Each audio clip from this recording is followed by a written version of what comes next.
Auszra. Auszra, or Auszra literally, Dawn, was the first national Lithuanian newspaper. The first issue was published in 1883.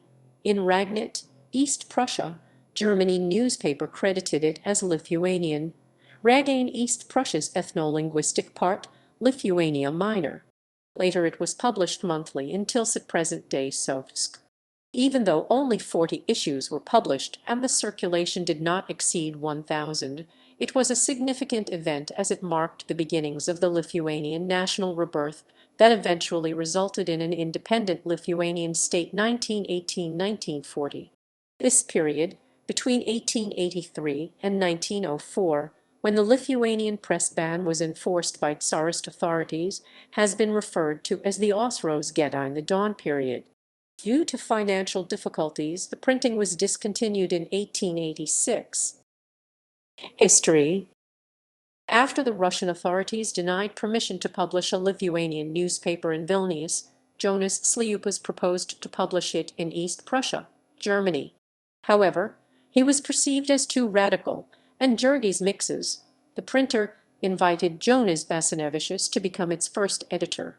During its 3 years of existence, Auszra had a total of 5 editors. After Mixes had to resign due to personal reasons, Sliupas was entrusted to oversee future publications. However, he ran into conflicts with Basanavičius, who was living in Bulgaria. Sliupas also had issues with the German authorities due to his involvement in nationalistic movements and had to leave Prussia in 1884. The other editors, Martynas Jankis and Jonas Enzialaitis, did not engage in polemic writing, and the controversies calmed down. Soon Mixes ran into debt and could no longer support the newspaper.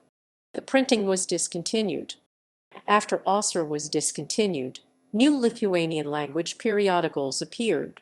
Varpas, literally, the Bell, was a secular newspaper, while Šviesa was more conservative and was a religiously oriented publication.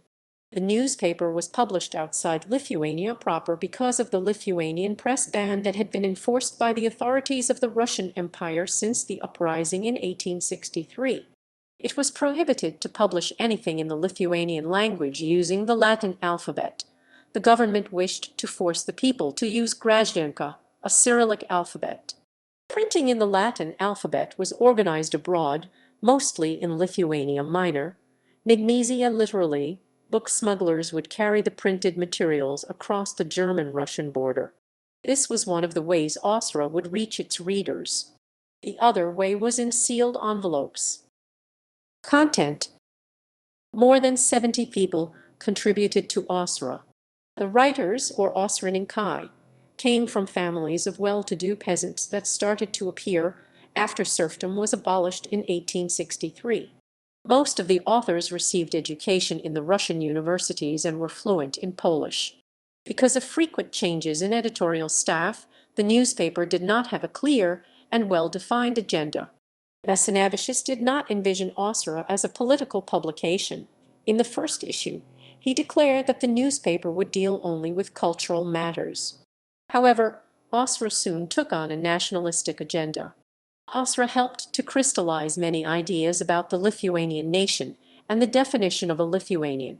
It started to reject the ideas of resurrecting the old Polish-Lithuanian Commonwealth. The authors started to think about an independent Lithuanian nation-state. It published on many different subjects like agriculture or reports from Lithuanian communities in the United States, but history was the most popular. The foreword of the first issue began with a Latin proverb, homines historiarum, ignori semper sunt puri, or people ignoring history remain children forever. They built upon the works of Simonas Daukantas, the first historian who wrote history of Lithuania in Lithuanian and painted an idealized image of the mighty Grand Duchy of Lithuania. Auszra was critical regarding the forceful Polonization executed by the Polish clergy and Tsarist Russification. One of the main aims of Auszra editors was to gain the usage rights to Lithuanian language and to revive its prestige. The newspaper was directed at the intelligentsia and therefore limited its readership. The peasants did not appreciate that Auszra was secular and did not embrace Catholic traditions.